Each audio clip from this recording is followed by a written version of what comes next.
இந்த டே ரொம்ப ஸ்பெஷலான ஒரு டே பிகாஸ் சார்லியோட பர்த்டே. இவங்க பர்த்டேக்கு அப்புறம் தான் வந்து பார்த்திங்கன்னா எங்களுடைய வெட்டிங் ஆனிவர்சரி கூட. ஸோ அப்படியே கேக் வாங்கினோம். வர வழியில் அப்படியே நம்ம சப்ஸ்கிரைபரையும் மீட் பண்ணேன். நானும் ஜோ வந்து பார்த்திங்கன்னா சார்லிக்கு டிஷர்ட் வந்து பிளான் பண்ணிட்டு இருந்தோம். பட் கடைசி நிமிஷத்தில் பிளான் பண்ணாலும் எதுவும் கிடைக்கல.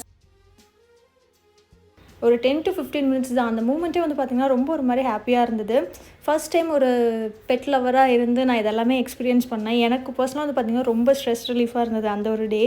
அண்ட் வீட்லேயும் எல்லாருமே வந்திருந்தாங்க. இவன் எவ்வளோ தான் சேட்டப் பண்ணி எவ்வளோ எல்லாத்தையும் கடுப்பேற்றினாலும் பட் சார்லிக்குன்னு ஒரு ஸ்பெஷல் லவ் வந்து பார்த்திங்கன்னா எல்லாருக்கிட்டையுமே இருக்குது. இப்போ நல்லாவே வெயிட் போட்டுட்டான். அன்றைக்கி பர்டிகுலர் டேயில் வந்து பார்த்திங்கன்னா நல்ல சாப்பாடு சார்லிக்கு.